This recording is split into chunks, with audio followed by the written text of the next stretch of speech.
Tonight we have His Holiness H.D.Goswami with us.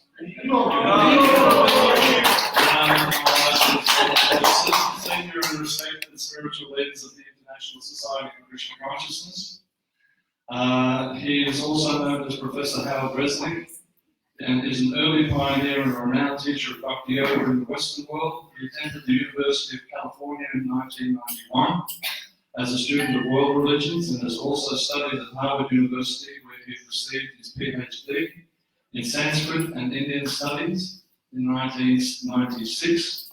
He's the first Westerner to translate and comment on the comical Bhagavatam, the Srimad Bhagavatam, from within our tradition. Actually, Vridananda Maharaj continued on the translation of the reports of the Srimad Bhagavatam after the departure of Srila Prabhupada. And so the last half of the 10th canto, 11th canto, and 12th canto of Srila Vridananda Maharaj's commentaries and translations. In 2013, he launched a project called Krishna West for people in the West to practice genuine bhakti yoga in a comfortable and natural way. So I'd like you to all make Vridananda Das Goswami Acharya welcome here in Melbourne Temple.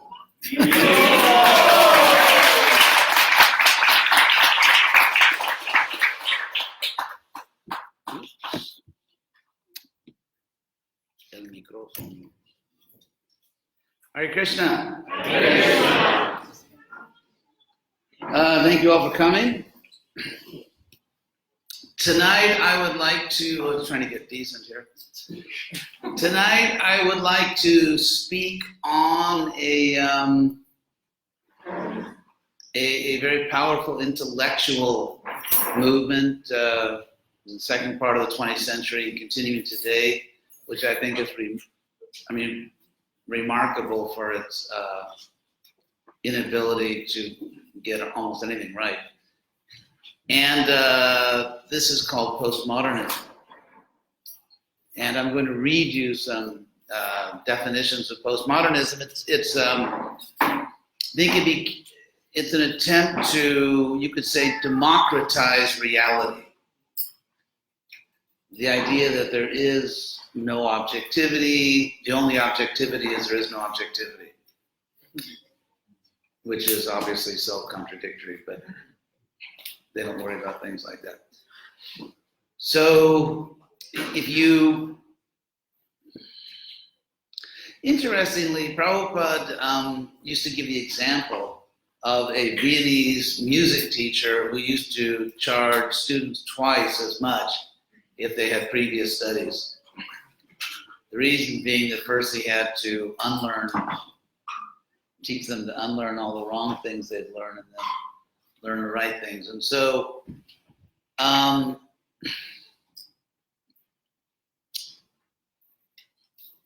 the Western world began to dramatically change just before Lord Chaitanya came. And then during Lord Chaitanya's life, the world actually changed forever, you could say. There were very powerful changes, which in retrospect made possible an international society for Krishna consciousness. As long as Europe remained in the Dark Ages and Middle Ages, you could certainly do Harinam all over Europe for about 5 minutes before you were burned at the stake as a devil-possessed heathen or something. But so I'll just mention a few things. And the reason I mention these things is to show how Lord Chaitanya, by his coming, actually changed the world, made possible this movement. But also because a lot of intellectuals in the West just, it's like they went too far, too much of a good thing that resulted in a threat almost to our sanity, not to speak of our spirituality. This threat in the form of postmodernism. So just to give you a few things, first of all, just roughly about 100 years, a little more than 100 years before Lord Chaitanya came, a movement began in Europe. It started in Florence, Italy, and the purpose was to try to revive classical civilization, Greco-Roman civilization, and this movement was called the Renaissance. The word, of course, the French word renaissance means rebirth. And rebirth of what? A rebirth of Greco-Roman civilization, which architecturally and other artistic ways, philosophically, almost right down the line intellectually, was far superior to the world that people lived in the West. It also was a world with freedom of religion until it became Christian. It was a world with, but perhaps the most important thing about this world is that it had a very powerful connection to Vedic culture. The first obvious connection was linguistic. The obvious connection was linguistic. If you look at ancient Greek, if you look at ancient Latin, it is remarkably similar to Sanskrit. Not simply that some words sound the same, which a lot of them do, because they're coming from the same root, but also even if you go into the deep structure of the language, the way, I won't go into all the details here, although I know nothing fascinates you more than technical grammar. But even if you go into things like verb conjugations, noun declensions at a very deep level, it's obviously coming from the same language. And for example, why is it that Spanish and Portuguese are so similar, or German and Dutch? Dutch, of course, is just Deutsch. You know, why are German and Dutch so similar, or even Italian and French? Because there's a Latin base. All these countries were part of a great Roman Empire, which imposed Latin language, and this Latin language in different regions developed in different ways, so you get Romance languages. And of course, German and Dutch are Germanic languages. They're not Romance languages, but because obviously, anyway, what I mean to say is when you look at the Indo-European language family, which includes Sanskrit and most importantly, Albanian, and ancient Hittite, well, there were a group of people called the Hittites who made a peace treaty with the Mitanni nation. This is right at the border of Europe about almost 4,000 years ago, and they signed their treaty in the name of the Vedic gods. So, so the fact that, I won't go into the whole history, how this was discovered and everything academically, but the fact that Sanskrit is so intimately related with all European language families, except Hungarian, which comes from the Huns, obviously, Basque, somehow or other, and Finnish. But otherwise, the Slavic languages, the Germanic languages, including English, the Latin languages like French, Italian, Spanish, Portuguese, and Romanian, they're all intimately connected with Sanskrit.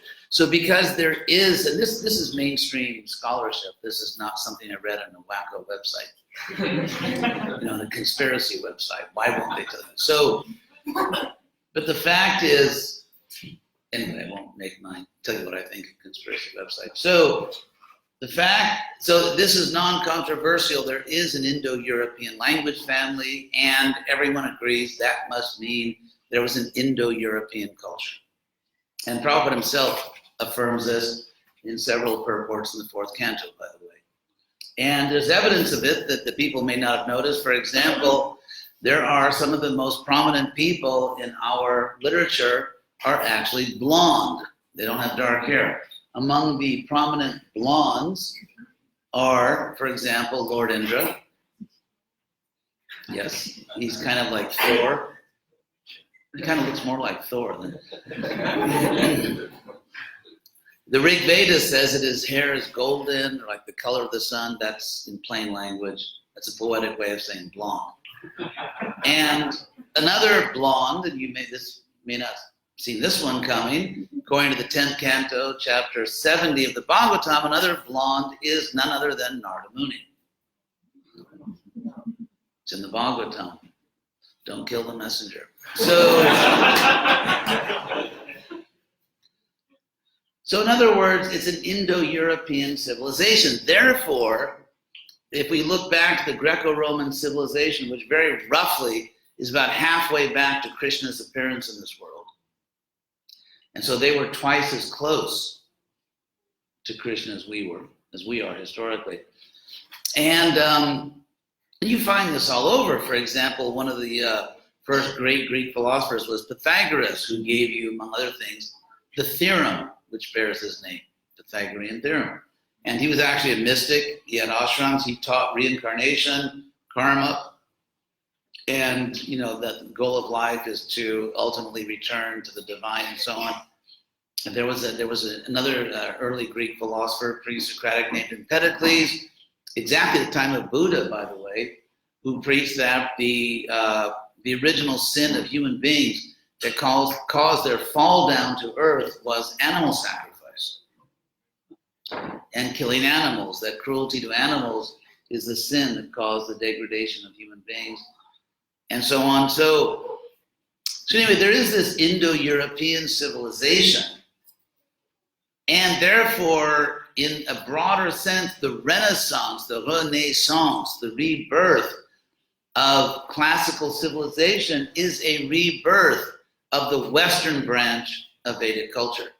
I mean, there's very interesting things. For example, the first great emperor of the Persian Empire, who is called a Messiah in the Old Testament, because the Jewish people had been taken to Babylonian when they were conquered by Babylonians. That's another history. And then Cyrus the Great conquered the Babylonians, gave permission to the Jews to return to Israel, and even gave them a donation to help rebuild their temple. And so he, among other things, Cyrus abolished slavery throughout his empire, which was very radical at that time.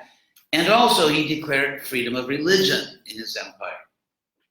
Freedom of religion, two things which we find in the earliest accounts of foreigners visiting India, such as that of Megasthenes around the same time. And so, who was a Greek ambassador to India. But what's interesting is his name wasn't actually Cyrus. Oh, by the way, he spoke a dialect of Vedic Sanskrit. Persian, ancient Persian, also called the Avestan language, is a dialect of Vedic Sanskrit. And in his own language, this great emperor's name was actually Kuru, which is a very popular king name in the Mahabharata. Not only the original Kuru, but it's a popular name for kings. Anyway, so there was a lot going on back then. And so the Renaissance, the rebirth of Indo-European of the classical world is really, in a broader sense, a rebirth of the greater Vedic or Indo-European culture. And that historical impulse to revive this culture began just 100 years approximately before Lord Chaitanya. Early figures like Petrarch, Dante, who themselves called Dark Ages, they're the ones that gave the name Dark Ages. And then Lord Chaitanya comes, and just before Lord Chaitanya came, something else happened, which Prabhupada would really appreciate, and that was the invention of the printing press, which happened just before Lord Chaitanya. Why is that important? Because it used to be extremely expensive to get a book. Only rich people had books, monasteries or nobles, because you had to pay someone to copy it by hand. That takes a while. It's not like a copying machine. And so the printing press, you have the growth of literacy. More and more people start to read. And when people read, they do something very dangerous. They start to think.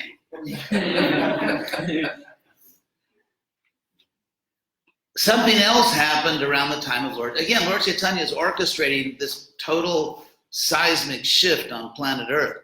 Another thing that happens when Lord Chaitanya is 6 years old, when Lord Chaitanya was 6 years old, something happened which would again change everything.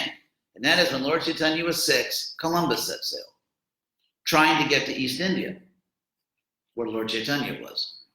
Of course, he hit a little bump in the road called North America. But anyway, so that happens. So why is that important to Lord Chaitanya's movement?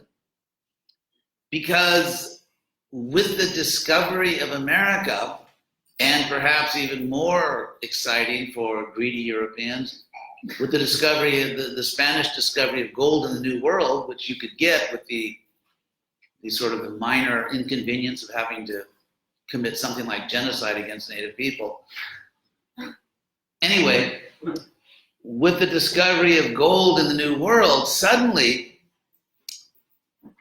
although for almost you could say thousands of years, the commercial superhighway for that part of the world had been the Mediterranean, which connected to the Great Silk Route all the way to India and China. So that was the commercial superhighway where there's money, there's power. There's the power, for example, to promote education. All kinds of things happen when you get money, as you may know. And so suddenly, the new commercial superhighway was the Atlantic Ocean. But the relevant part for the Hare Krishna movement is that with this sudden fever to cross the ocean, there was an explosion of new technology in shipbuilding, navigation, and, honk if you really understand the contribution of Captain Cook. Actually, one of the great geniuses in the field of cartography. He was actually a genius. He changed the world by his map making. Anyway, so suddenly you have the printing press, and as the Europeans start to go all around the world, trying to get to India, by the way, and China, because hope you don't mind me telling you all this stuff, but this is what was going on in the world when Lord Chaitanya appeared. This is the world that Lord Chaitanya appeared in. World trade basically went from Europe to China and India. And anyway, so that's why they were trying to get to India. They're trying to find a way to India. They couldn't go the usual way through Constantinople because that had fallen to the Muslims. So world trade was disrupted. That's why Columbus sailed. But with this, so suddenly there was an explosion of new technology, shipbuilding, navigation, and then the printing press. So people are reading about it. Suddenly Europe starts to become literate. People become aware of other things. People start to become cosmopolitan. They become interested in other cultures. They come rushing out of the Dark Ages, which really was kind of like this extended Monty Python movie. Kind of. So anyway, so suddenly people, now one of the results of that, something else happened when Lord Chaitanya was on the planet, without which it would have been impossible to have an international society for Krishna consciousness. And that is the religious monopoly collapsed. There had been a religious monopoly in the Western world under the Roman Catholic Church. With the Protestant Reformation, which took place while Lord Chaitanya was on the planet, suddenly, for the first time in God knows how long, you could actually choose what religion you wanted. And so, anyway, with that, basically with the collapse of religious hegemony, and then there was a scientific revolution. So if you put all these things together, the Renaissance, the Age of Exploration, the printing press, the Protestant Reformation, the world has been radically transformed around the time of Lord Chaitanya, and all these things were essential to make possible a modern world and an international society for Krishna consciousness. But now, then, now is where we play like the eerie organ music in the movie, because the Phantom's about to come into the opera. The problem is, the good thing is that people had more and more freedom. They could choose a religion, and so on and so forth. And of course, this takes time, and there's all kinds of reactions against it, but this is basically what's happening. But what happens is that it's like a runaway truck where there's no brake. And people want more and more and more freedom. And then at first the freedom just to worship God the way you want, or the freedom just of conscience turns into the freedom to become degraded, or the freedom to, ultimately in postmodernism, maybe I'll just fast forward all this. If you look at the 18th century, there was the idea that we are not enslaved by one particular sectarian religion that came from the Middle East. That we have, people would think we have our own European culture, and we don't have to be enslaved intellectually to something coming out of the Middle East. So then you have the age of reason, the idea that God has given us reason, which is our most precious gift, that we're conscious, that we have free will, and with this free consciousness, we have the power to be reasonable. In other words, if you're trying to get, let's say, from Melbourne to Sydney, because you love the traffic jams there, so let's say you're trying to get from Melbourne to Sydney, you don't dive into the ocean, swim toward Tasmania, unless you're going to shatter all records and swim around the earth through the South Pole and eventually come back around down the coast of Australia, which is very unlikely. So reason, and the idea was that God, and this is of course correct, God is an infinitely rational creature, not just some angry deity that needs a whole variety of 12-step programs. Like anger management, jealousy management, and so on and so forth. This actually goes back to the ancient Greeks. The idea that, and the word they use for divine reason, which is the mind of God, is this infinitely divine reason, was logos. And that's why all the different branches of scholarship in the West, or most of them, are called ologies, like logi, like, for example, geology, like geos in Greek, earth, and logos, the logos of the earth. Geology, or bios in Greek, means life. So the logos, a rational investigation into the anatomy of life, is called biology, and so on and so forth. That's why they put all these ologies, because it's the logos. So the idea is that there is this infinite divine reason in the mind of God, and therefore when God creates the world, he creates it in a reasonable way. That was Newton's whole point, that we can find logic and structure everywhere we look in the universe. And because we are creations of God, that same divine logos is within us. And so therefore the logos within us, in other words, our divine reason, connects with the logos within nature. And therefore you have something called natural theology, that you can understand the creator by studying the creation. And this was the philosophical underpinning of the new science, the scientific revolution. You get it, right? I mean, and also by our divine logos, we can actually understand God. So actually, it's interesting. Approximately, oh God, how long would that be? Maybe about 1900 years ago, there was a gentleman in West Turkey that wrote a book for a new religious movement. He was trying to attract, intelligent people to the movement. And so therefore, he began his book by saying, in the beginning was the Logos, which is translated the word. Anyway, so the book of John. But it was trying to, appeal to educated pagans by bringing in Logos philosophy. In the beginning was the Logos. So,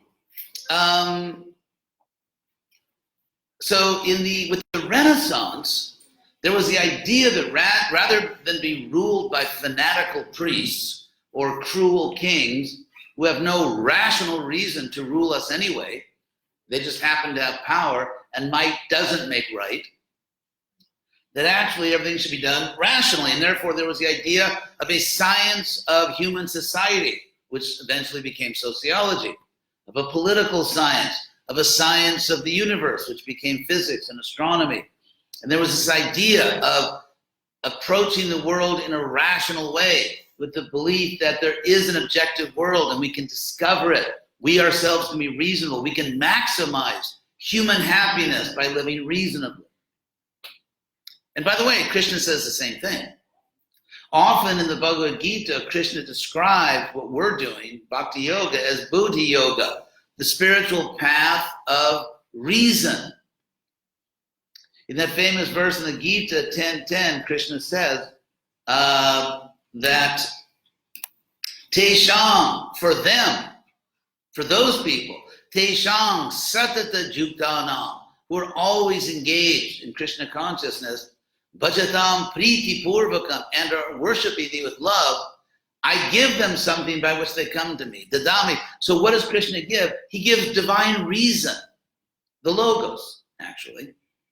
Dadami buddhi yogam tam jena mam upajanti. I give them buddhi yoga. Buddhi means reason, our rational analytic faculty, by which they come to me. So that's the connection between the logos theory of the ancient Western world and its Indo-European neighbor, India, in which Krishna reveals Buddhi Yoga, which he often calls what we're doing. In fact, Prabhupada titled Chapter 2 of the Bhagavad Gita, Contents of the Gita Summarized. So Chapter 2 is a summary of the entire Bhagavad Gita, and the chapter pivots around halfway in on verse 39, 239, where Krishna says, Esha te bhita sankye bhutir joge vivam shunyu. Krishna has just explained in so many ways how you're not this body, how the soul is eternal, never born, never dies, and so on and so forth. And having explained all that metaphysics, having explained what is the body, what is the soul, Krishna then tells Arjuna, what I have just explained to you is buddhi, analytic reason. Sankhya in a philosophical sense.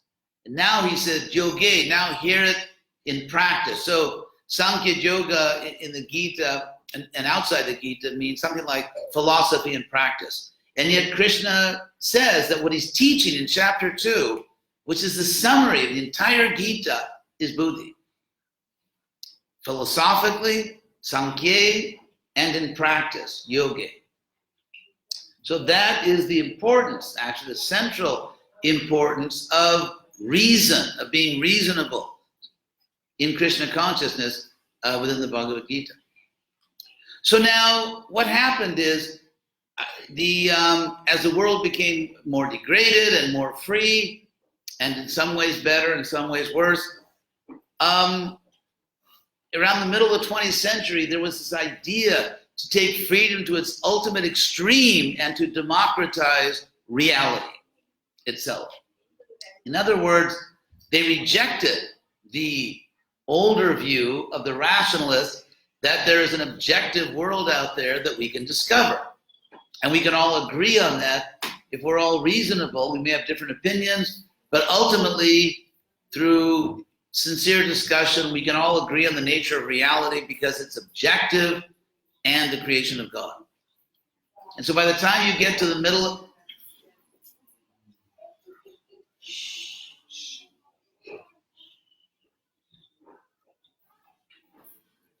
by the time you get to the middle of the 20th century, some people think, well, reality is democratic. In other words, everyone gets to have their own reality. And there is no one reality, which is kind of stupid. Because the only reason they could speak, say, English or French or German, and other people understand what they're saying is because there is an objective reality. There's certainly an objective linguistic reality. And if in Europe back then, everyone that had to go to the market every day, they knew exactly which road to take, and it really was that road. And so this attack on objectivity. Why this postmodern attack on objectivity? Because ultimately it's an attack on any kind of authority. In other words, even someone saying this is real and that's not real, either in the field of science or philosophy, of religion, no. Reality itself has to be democratized. If this sounds like madness, you understood it. It is madness. And so I'm going to read just very briefly here. Postmodernism is a broad movement that developed in the mid to late 20th century across philosophy, the arts, architecture, literary criticism, etc. While encompassing a wide variety of approaches, postmodernism is generally defined by an attitude of skepticism, like don't believe anything, except the postmodernists. That's the only thing you should believe. Skepticism, irony, or rejection of the meta-narrative. In other words, like the big picture. For example, in Bhagavad Gita and Srimad Bhagavatam, we get a big picture of reality. Christianity gives a big picture of reality. Empirical science tries to give a big picture. They just can't explain half of reality, which I'll explain in a minute. But there are no meta, means kind of like big, no narratives that explain everything. There's no theory or explanation of reality which is actually true, except that one. I mean, the intellectual hypocrisy here is stunning. Anyway, so they reject meta-narratives, ideologies, calling into question universalist notions of objective reality, morality, truth, human nature, reason, progress, and certainly God. So all these things, I mean, the hypocrisy is like amazing. And these are not the brightest people. And somehow or other, they got control of many universities so they could teach their nonsense to other people. But actually, philosophically, it is actually nonsense. I've been looking more into it in the last several days, some of the leading figures and God. I was thinking, it can't be that stupid. Maybe I'm missing something. But actually, it is. So rather than go more into postmodernism, like war, like there's no objective reality, blah blah blah, except what I just said. I would like to prove to you through logic that this is something I've been speaking on other places. So if this is like an I Love Lucy rerun, sorry. But we can actually prove logically that we live in a bidimensional universe. That we actually live in a bidimensional universe, which, to use Aristotle's terms, a universe which is both physical and metaphysical. Here, meta means beyond, what comes after. And the physical world is physics, physics, just the natural, quote unquote, natural world, which is a somewhat misleading name since spiritual world is actually even more natural. But anyway, the physical world, that's physics. And then metaphysics, what comes after that? Now, to give an example of something totally metaphysical, empirically incomprehensible, and absolutely metaphysical, democracy. In the sense that it's based on equality. Now, equality is empirical nonsense. Because it is impossible to even imagine a test, an empirical test, you could give to human beings so that they all get the same score. Unless the way you take the test is by looking at it. Okay, you passed, you looked at it. So, in other words, if you test our abilities in music, mathematics, art, emotional IQ, management, you name it, we're all different. And so equality is empirical nonsense. Spiritually, or let's say, so if we are equal, in what sense are we equal? We're not empirically equal, so what's left? So this is the idea. I'm trying to explain there's physics and there's metaphysics. Another, I'll give you another example of a metaphysical truth that almost everyone shares except the worst sociopaths. I won't say among us, but let's say out there. And that is, for example, everyone except the worst sociopaths not only believe, would claim they know that it is morally wrong to torture and kill innocent people. Does anyone here think it is not morally wrong to torture and kill innocent people? Identify yourself and we'll give you a free Bhagavad Gita.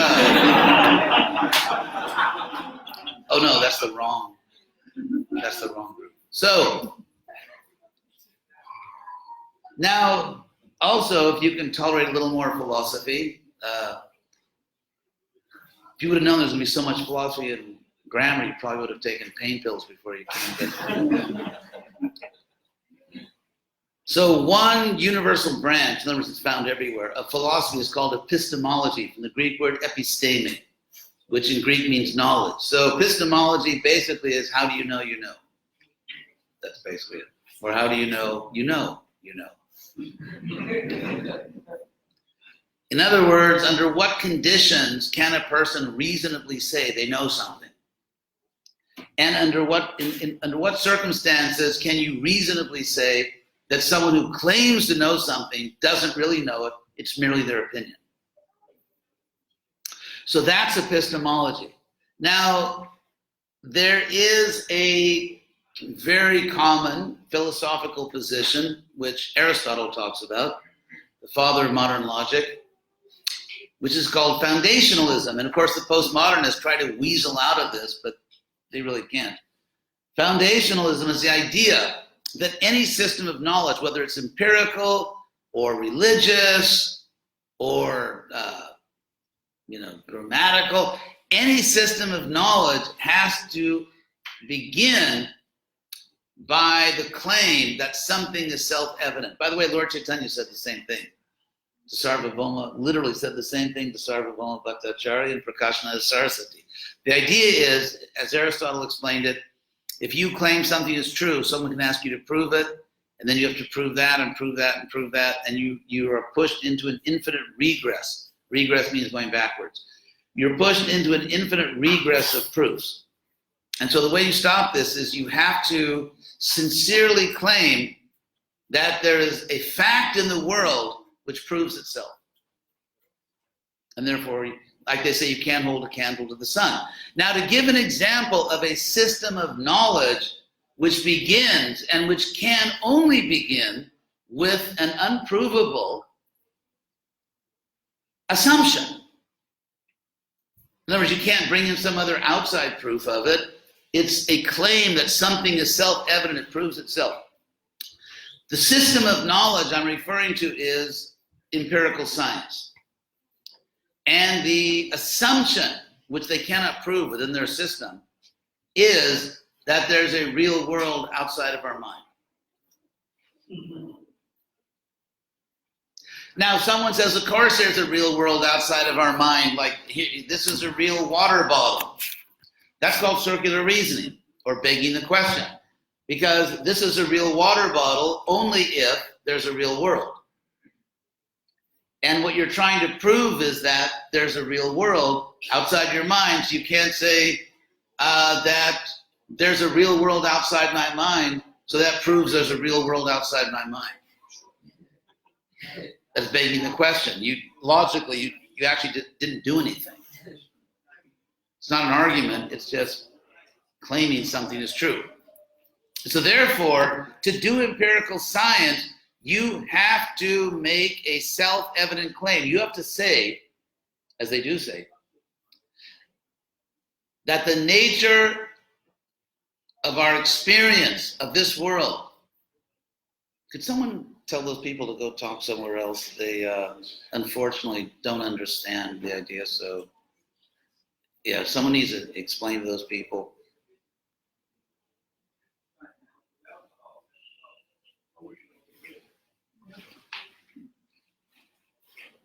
Actually, when I went to Harvard, I went to the Harvard Memorial Church on the Harvard Yard one day just to see, like, what's the competition doing? And I was really impressed that once the lecture starts, that's it. No one goes in or out. And there's absolute silence. That's called culture. So,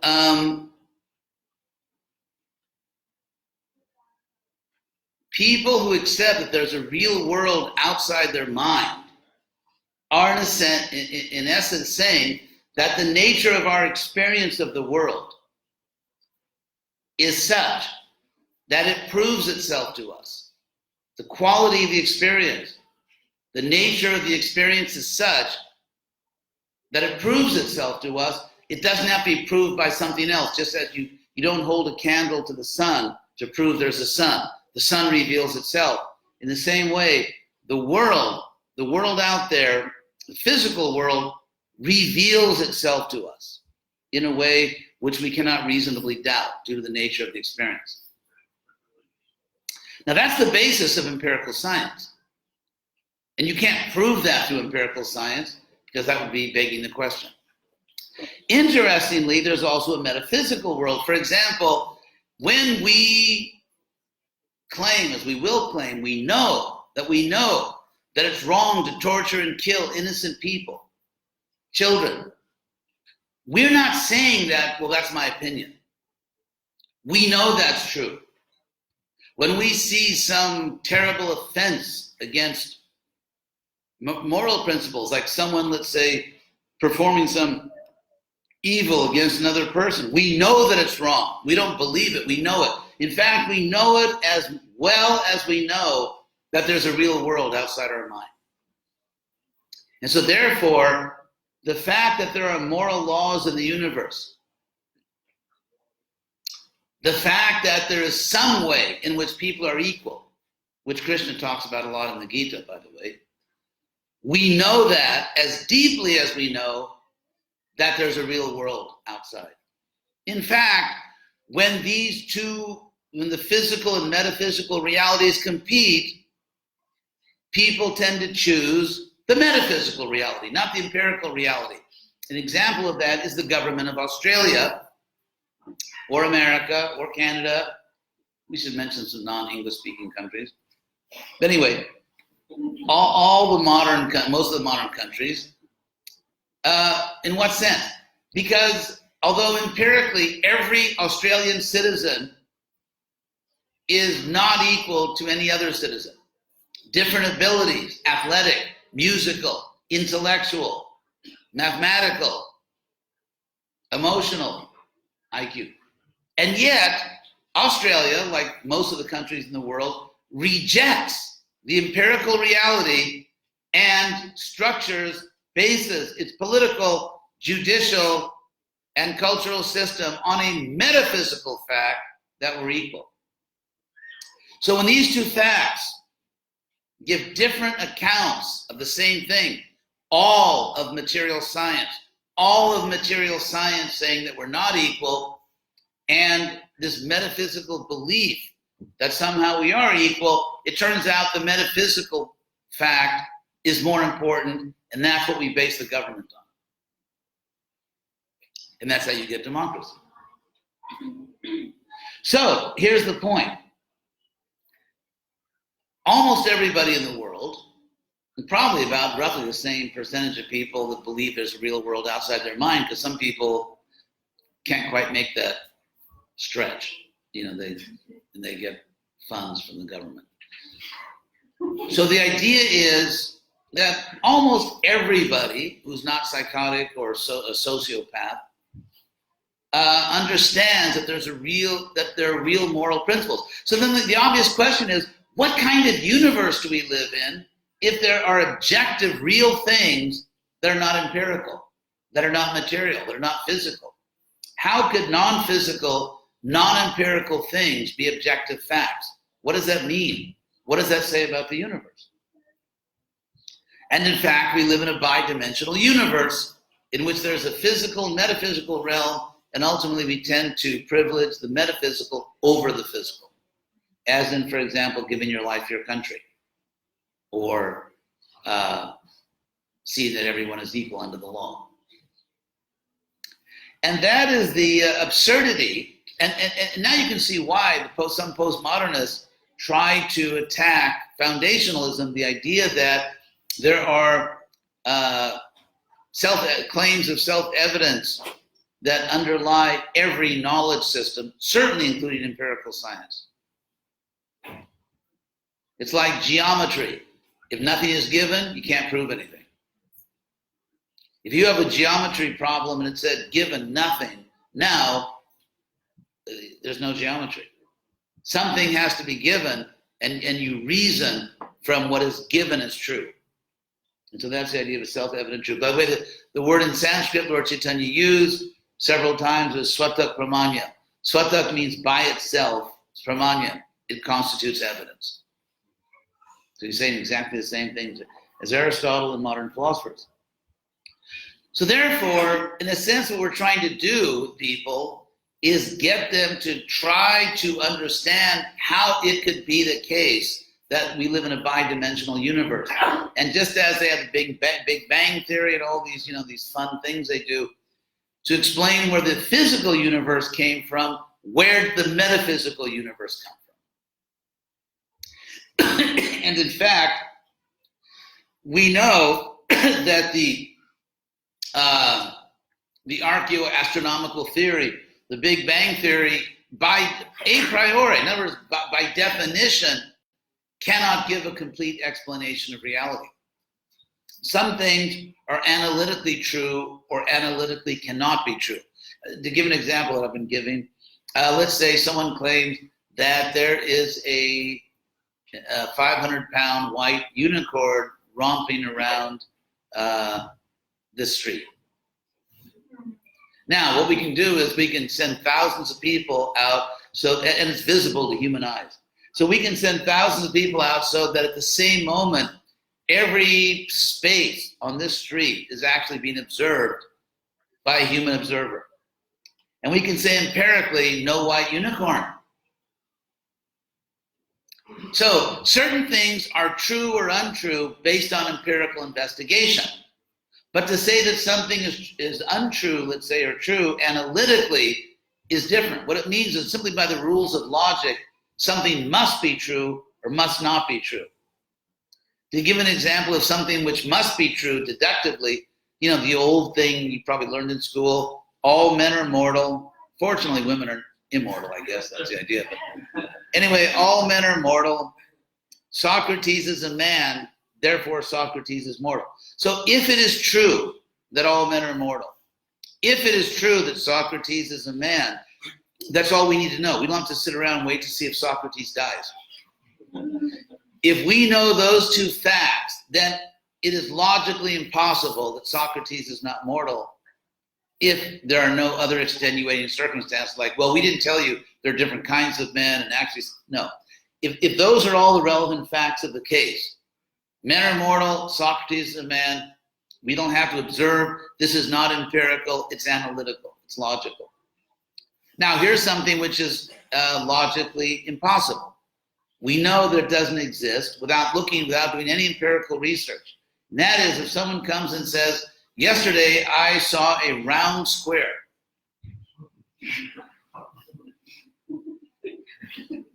All you need to know is what the English word round means and what the English word square means. You don't need to go look.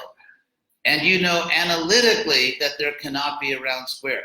So those two words, round square, actually mean nothing. The total amount of meaning is zero. Or if there's any meaning, it's that whoever said that doesn't understand English. So certain things are analytically untrue. So I would say that it's practically a logical, analytic impossibility for material science to give a complete description of reality, because half of reality is not material. Equality is not material, it's not a material object. So it's actually logically impossible for material science to give a complete description of reality. Not only that, the essence of the empirical method is the controlled experiment. The controlled experiment, and therefore, by definition, empirical science can only study things it can control, which means that anything which is beyond their control, they cannot study. So what do? They humbly declare it doesn't exist.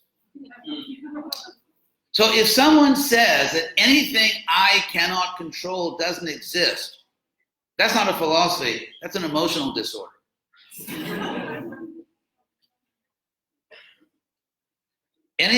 So science is a great thing. Every time I go to the dentist, I worship science. The problem is not science. The problem is fanatical, delusional claims made in the name of science, such as that anything we cannot control cannot exist, or if it does exist, we can never know it, which is absurd. And even philosophers have understood it's absurd because it is absurd. So when people understand that half the universe, and in fact, more important half, is metaphysical and not physical, and that's true based on the same epistemological structure by which we accept there's a real world outside our mind. It's self-evidently true.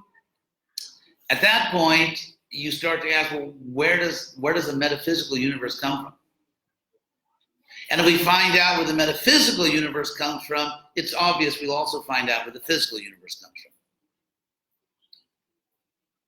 And at that point, a person's ready for their first Hare Krishna sweet ball. Anyway, so, I mean, we could go on and on and on, but this postmodernism is just, it's kind of like what Krishna says in chapter 6. Actually, I'll read you the verse. It's a demonic philosophy, actually. Let's see, where's, I have to find it very quickly here.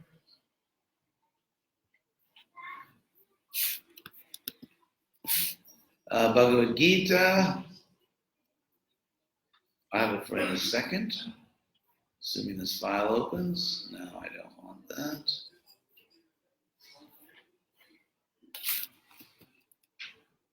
Okay, here it is.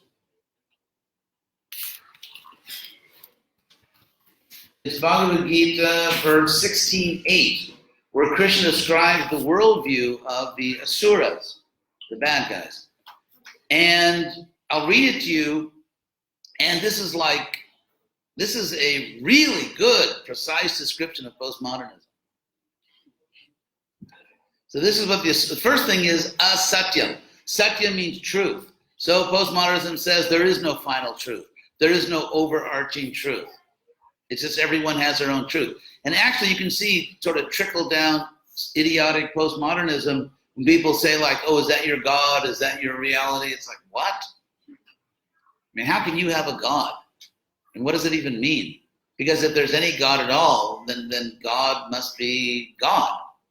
How can you have your God and I have my God? It's like, is that your pet poodle? Is that your God? So the demon says there is no absolute truth. There is no objective truth. That's what Krishna says. Satyam is truth. Like in India, Satyameva Jayate, that truth alone wins out. So asatyam, there is no truth. Apratishtam, there is no foundation. They are anti-foundationalists. This is great. This is great. So there's no foundation of reality. Te jagarahur nishwaram. They say that this world has no Lord. Anishwaram. Ishwara means Lord or God. Anishwaram. No Lord. No God. The universe has no God. Aparasparas sambhutam. Right on the money here. Aparasparas sambhutam, that the universe simply arises from interaction. Just physical interaction. Aparaspara sambhutam kimanya. What else? Kama haitukam. Everything that everyone does is simply motivated by selfish desire. Therefore, there is no true altruism. This is a sort of perennial philosophical question. Does anyone ever really do anything without a selfish desire?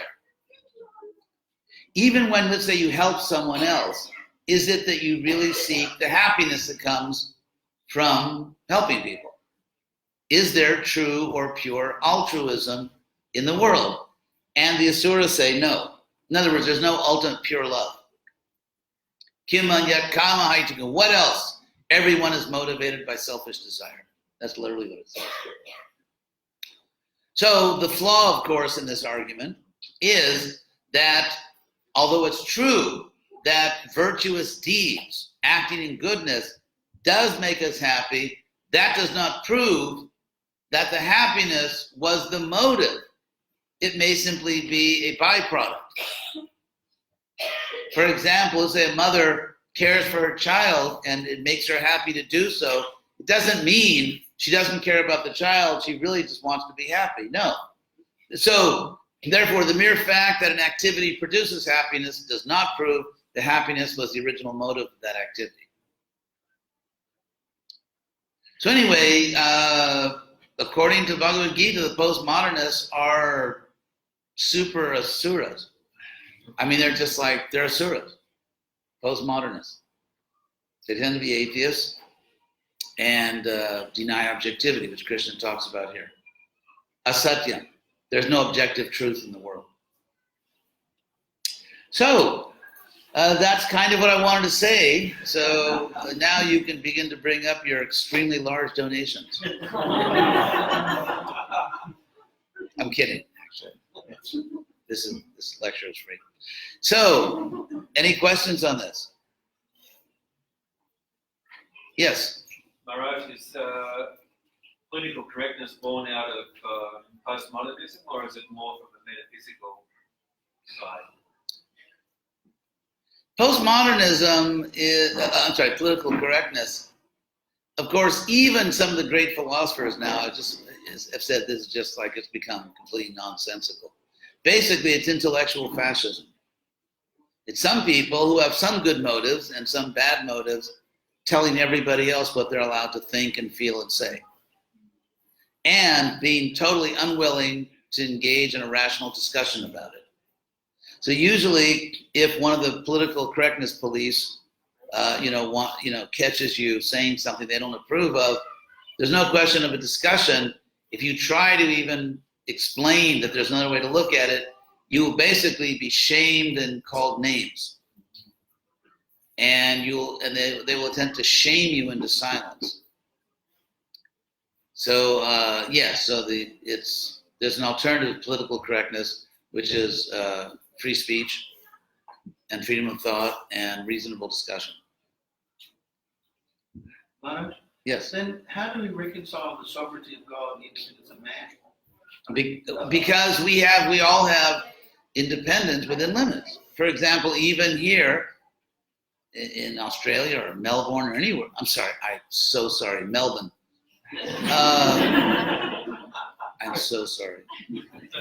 I've been corrected about 108 times since I arrived in Australia. I hope I said Australia right. Anyway, because even here in Australia or any civilized country in the world, there are laws.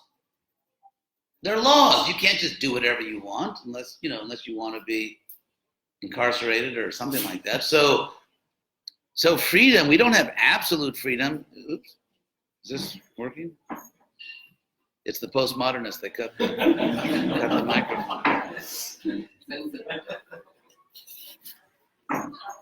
So, even from the material point of view, there's no such thing as absolute freedom. What's that? Listening to you, this long standing back, this sovereignty of God, independence of man, the 28 elements of full, this conflict between, it seems to perpetuate. No, okay, visualize a microphone right here. There's actually no conflict because we become free by doing the right thing. I mean, we really don't want psychopaths to have a lot of freedom, do we? We don't want rapists to have a lot of freedom. We don't want killers to have a lot of freedom. It's just like, for example, in Australia, let's say you have a driving license, whatever you call it, driver's license. Then you're free to drive your car. You just can't drive your car on someone else's front lawn. You have to drive your car on the road. So you can say, well, no, I'm free. I'll drive my car into your living room or something. So freedom is good in the hands of reasonable, ethical people. And reasonable, ethical people understand that we must exercise our freedom in a way that doesn't cause significant harm to other people. If you look at the traffic laws, they are designed in a way so that theoretically, if every driver perfectly follows the laws, there'll be no accident.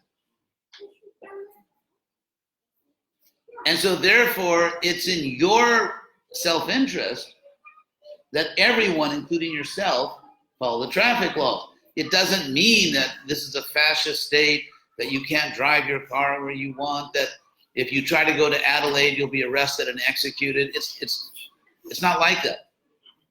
So freedom has to be understood in a reasonable way. I ask the Christians, they say we all must come to the feet of the cross. I ask the devotees, they say we must re-establish our life's loving relationship with the Lord.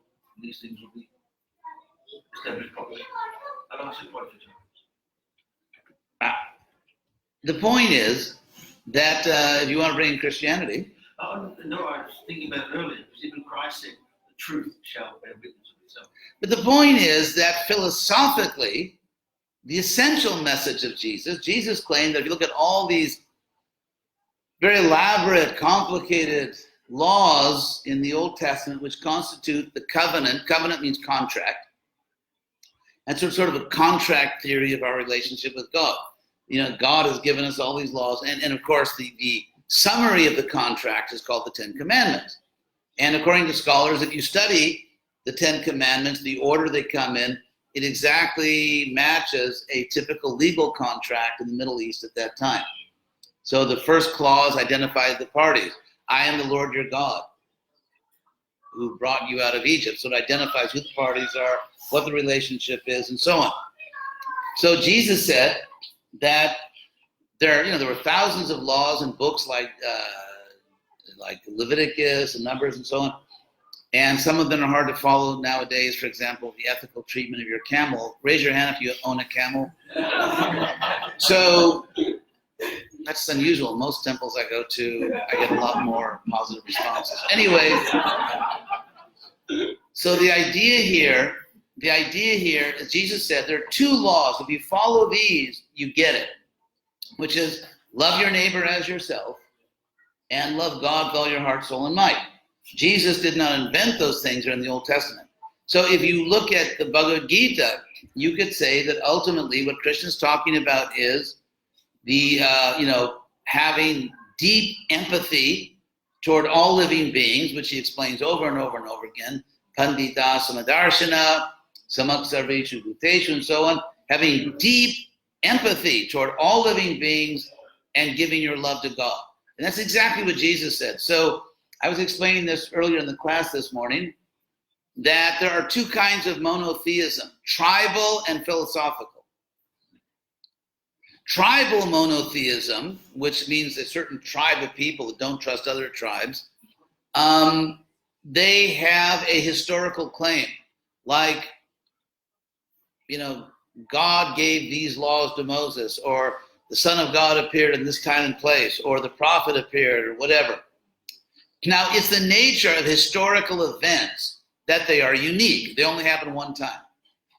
So if you are basing your religion not on philosophy, but on a historical event, then by definition, we have competing, unique historical events.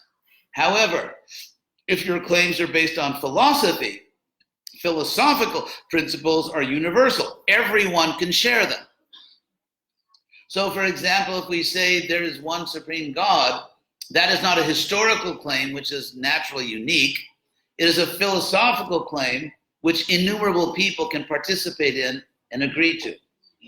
So if we look at religion, not simply in a fanatical way that all importance is given to unique, one-time only historical events, but instead we look at the underlying philosophy, then we find that in fact it's not that all the religions are claiming that only they have the truth and they're against every other religion. That is a complete straw man argument. Anyone that says there's so many religions and they all disagree and they all claim that only they have the truth, and blah, blah, blah, and they contradict each other. If someone says that, the first thing you know about that person is that they have never in their life studied world religions. That's the first thing you know about them.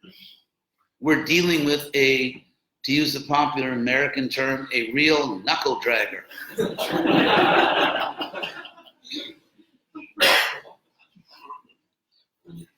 So we have philosophical monotheism, not tribal monotheism, and we are not fanatical. We eat a lot, but we're not fanatical.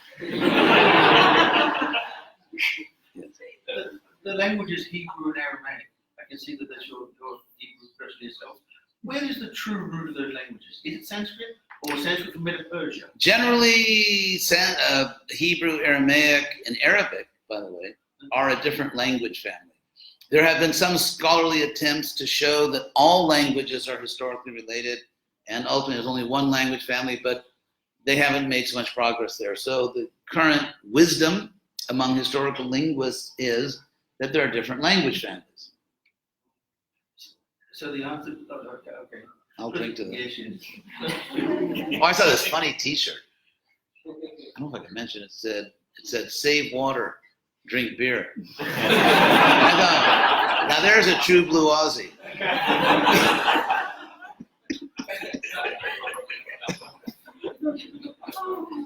Yes.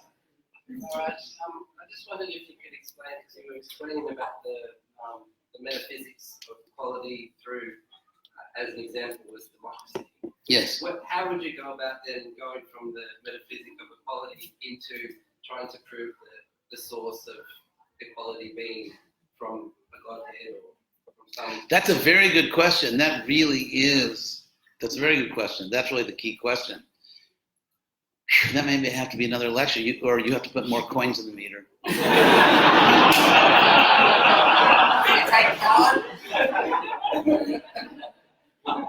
But that really is the best question. I mean that's because I kind of stopped there. Think about that one. I mean, there's many things we could say, but maybe we'll save that for another lecture. But that is a very good point. Maybe the next class I give, we'll talk about that. Yes, anything else? So, thank you all very much. Hare Krishna.